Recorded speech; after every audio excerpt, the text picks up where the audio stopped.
Morning class. Welcome to another science lesson. Um, this is a lesson I actually did last year online, and I was going to just throw up another video, but I realized I completely skipped out on one of our um, major animal groups. So I decided to just re-record this for you guys. So this is all brand new and hopefully a bit better than last year. So without further ado, today we are going to be talking about invertebrates and vertebrates. And so the way that this kind of connects to our last lesson, which was the idea of classification of living things. So we talked about how we can take anything that's living, um, whether it's bacteria that make us sick, or the bacteria that live in our gut that make us feel good, to ourselves, to the bush sitting outside of our tree or outside of our house. Any one of those things can be classified under that the taxonomy I mentioned, right?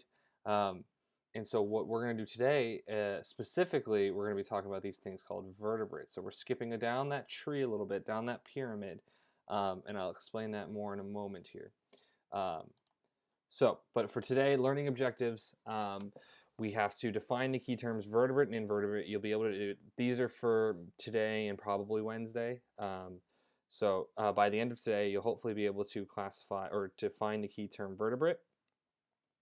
You'll be able to classify living things as either vertebrate or invertebrate. Again, that'll probably be by the end of Wednesday. And then you'll be able to compare and contrast the differences between vertebrates and the similarities between vertebrates and invertebrates. And actually, more specifically, compare and contrast the different kinds of vertebrates. But again, that'll make more sense here in a moment. So this should look familiar. This is from last week. It's the same pyramid, upside down. And so just a quick reminder, every living thing is assigned some kind of domain, right? That is the largest and most broad group, is the domain.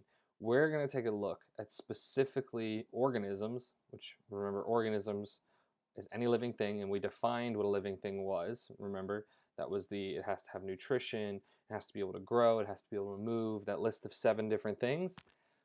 We know that it's living if it has all 7 of those things, and if it is living, it's under one of these 3 domains. Remember, bacteria, archaea, and eukarya. All life fits into one of these 3 domains. Specifically today, we're going to be talking about the eukarya domain, which means they have eukaryotic cells, which means they have a nucleus, which is something you'll be talking about later on. But specifically today, we're talking about eukarya. We're going to move down a little bit more. We're going to talk about anything under the kingdom of Animalia. So remember last week we talked about Animalia means basically animals. Any animal is under this kingdom of Animalia. So we're not really going to be talking about plants, not really going to be talking about funguses, not going to be talking about protistas at all. So specifically today we're going to be classifying different animals.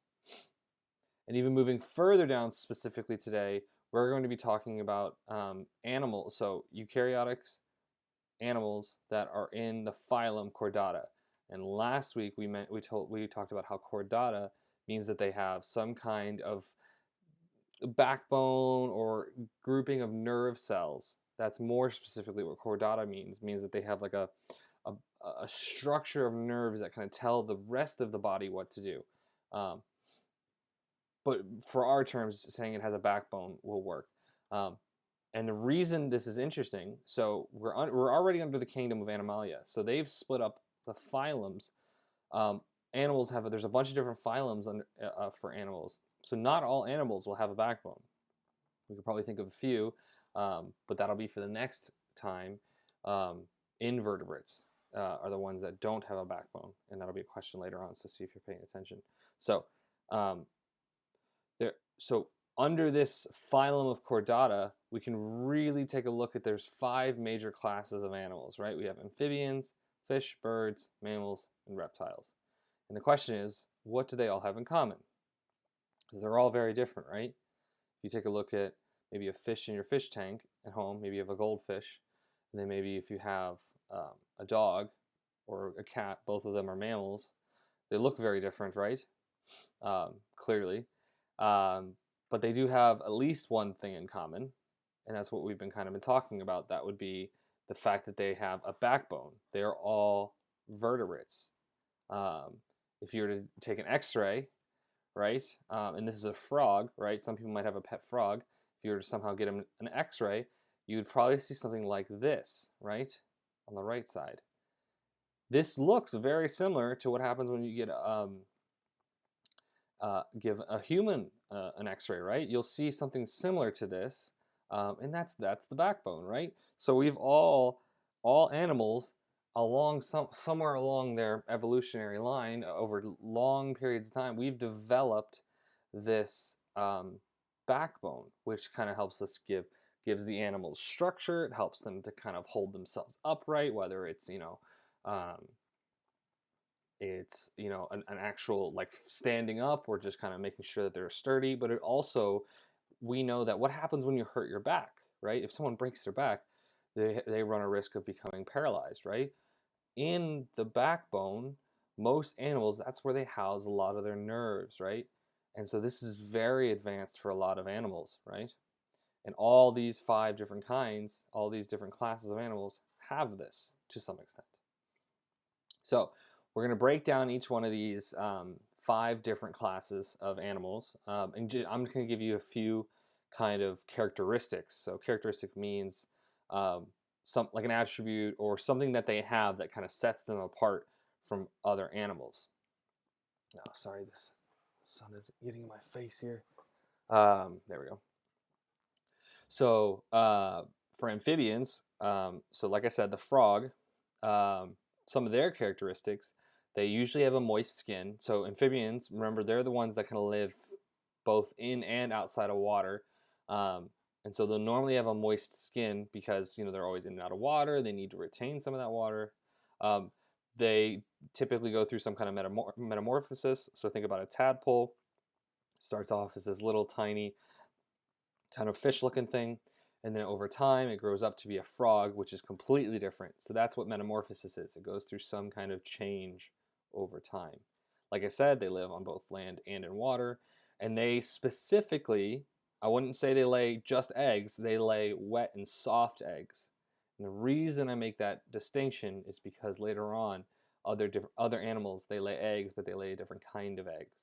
So this is some characteristics that we have for amphibians. So moving on, we have fish, like I mentioned. Fish, pretty easy to define. They're very distinct for the most part. If you were to pick something out of the water, more than likely it's going to be a fish of some kind. Obviously, we know that there are some things that live in the water that aren't fish, but we'll talk about those in a little bit.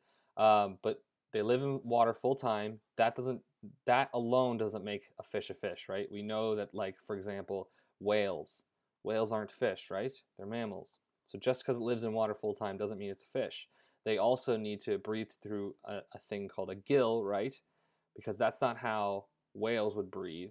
They have lungs. They have to come up to the top for water. So we know that it's not a fish, right? And then they lay eggs in their water, right? So if you combine these, and I'm sure there's many more characteristics that make a fish a fish.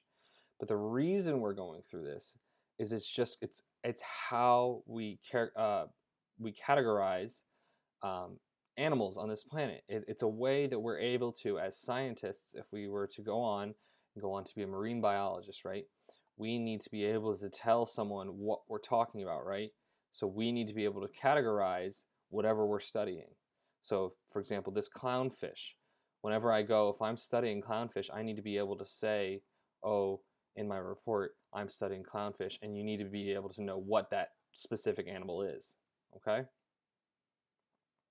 All right, so that's fish. Mammals, we all have heard of mammals for the most part, I would hope, because we are them. So they have hair. Specifically, I say that because most animals don't have hair. So if you look at fish don't have hair, they have scales. If you look at amphibians, very similar. They have just plain skin. They don't really have any hair on them. If you look at something, we're going to talk about birds. Birds have feathers. And then reptiles, again, don't really have any kind of hair. So that's very specific to mammals.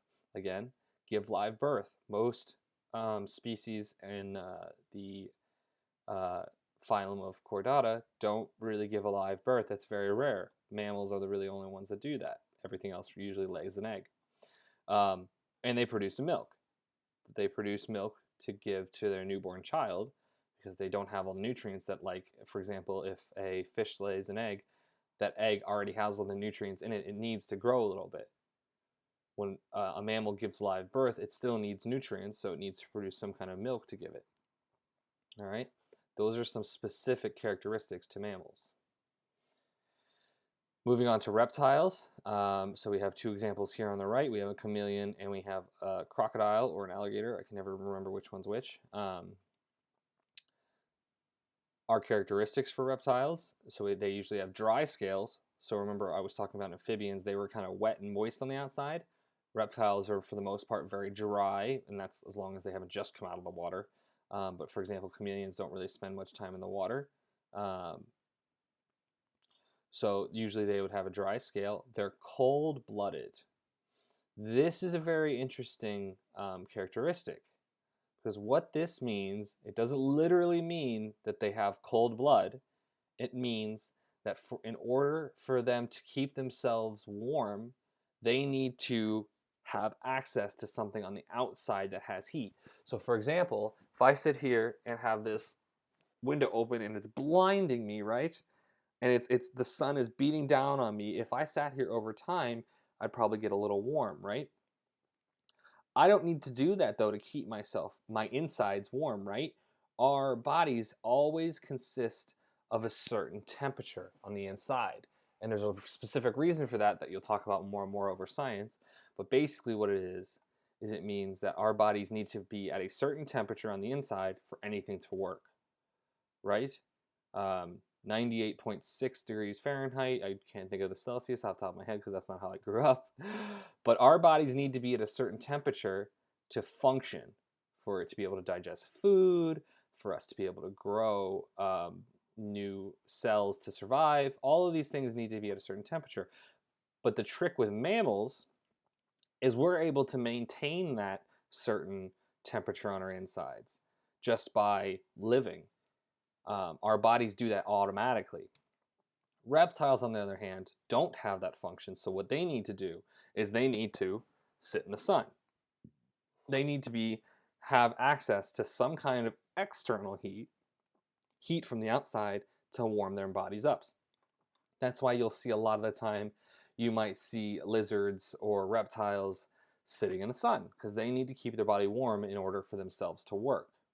There's a lot of different reasons why this can be seen as a beneficial thing. It's not like it's hindering them, but that's a conversation for another time. And then remember, we've had this distinction of different kinds of eggs. So they do lay eggs, but instead of being laid in water or being wet and soft-shelled, they lay these shelled leathery eggs. So they're very dry, but instead of cracking them like a chicken's egg, they're kind of like almost like a leather, right? Like a shoe leather. So that's some characteristics for your reptiles. Close this again. Ooh, blinding. Last but not least, this is the one I forgot to do on my last video, so I had to make a new video. I don't know how I forgot them, but birds, right? Birds. Birds are actually very similar. They're related to reptiles more so than probably any other kind of animal. And as some of you may know, birds are actually kind of where dinosaurs went over time. But that's, again, another conversation for another time. They do lay eggs, very similar, but they're usually more hard-shelled on the outside. They have feathers and beaks. No other animals really have this kind of feather-beak combination. Like as you can see, our friend the puffin over here, and I can't remember what red-crested something here. They look very distinct. A bird is so distinct from any other animal, just like all of these animals really are, you know? They're all very different from one another. So they have feathers and beaks. They have a strong, lightweight skeleton. I'll give you one guess on why this is, for the most part. That's because they need to be able to fly, right? Most birds. Obviously, we know there are some birds that don't fly. For example, the penguin. But for the most part, and even then, those ones still have strong, lightweight skeletons because they need to move fast through the water, right? So that is birds. Remember, all of these birds, reptiles, mammals, fish, amphibians, they all look very different, right? Very different, but they all have one thing in common, and that's the fact that they have a backbone. if you give an X-ray to any of these animals, that, I'll go way back, go way, way back, something like this will show up in that animal's X-ray. And that's how we classify different kinds of animals, right? And then what we do is, so once we know that it has a backbone, it'll be thrown into this phylum of Chordata, and then we go on down. Then we try and figure out, if I were to plop a random animal down on your desk and say, what is this? You could then, okay, first things first, you look at it and say, try and figure out if it has a backbone. Maybe you have access to an X-ray machine, probably not. If then you go down to the next thing, you go down to class, you try and figure out, maybe you try and figure out what kind of eggs does it lay? How does it look when it's starting to grow up? Does it live in water? Does it breathe through gills? Does it have lungs? Once you figure all this out, you can start to classify it. So you can give it a class of either, you can give it a mammal, you can call it a mammal, bird, fish, reptile, amphibian. And then you go down again under order. Maybe you try and figure out, what does it eat? What do its teeth look like? You can continually go down and down. And that's kind of what this is for. You can use a system like this to figure out what the animal is if you don't know what it is. Or if it's a new species like we discover every day, it helps other scientists to kind of figure out, okay, how does this animal live its life? Because even new animals that have never been discovered before, right? If you were to walk into the Amazon and you were to find a new kind of let's see here, a new kind of bird, right? Because there's so many different kinds of birds. You would at least know that it falls into the domain of eukarya, because all animals fall under this domain. It would fall under the kingdom of Animalia because we know it's an animal. And then you keep going. Does it have a backbone? Then it's under this. It's under Chordata. If it's a bird, it has a specific class, and then you keep going. And it helps us as scientists to classify living things on this world, and it just helps us to, then when we go to study it later on, to figure out what everyone's talking about. Okay, so this is the last thing. Just a small learning check. This is your work for today. So please answer the following questions based on the PowerPoint up until this point. So you really won't have to, there's 2 questions in here that might kind of trip you up, but you have internet for that. What makes an animal a vertebrate? That's the first one here. That is what I've been talking about the entire time. If you can't answer this, rewatch the video. The answer's in there. Give me 2 defining factors of each of the 5 different kinds of animals. That's what what makes a bird a bird? That's those points that I've given you. That's what I'm talking about. The characteristics of each of the different animals. Give me at least 2. And all of this, I've set up a Google Sheets form for you to fill this out in. Provide an example of each of the different kinds of vertebrates. Don't use the pictures I've already shown you. So for example, for birds, don't say puffin because it's already there. Find a different kind.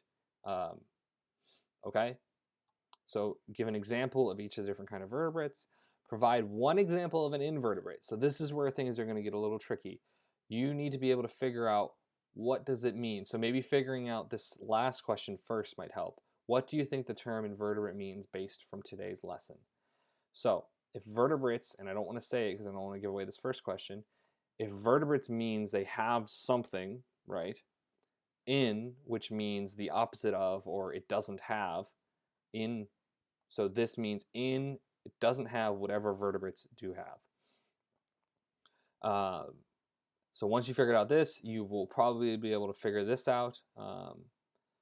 That will be today's work for today. It's all on a Google Class or a Google Sheets quiz, Google Forms quiz for you guys to turn in today. Okay? Please email me or comment on Google Classroom if you have any questions. And I will see you guys on Wednesday for a live class. Thanks, guys.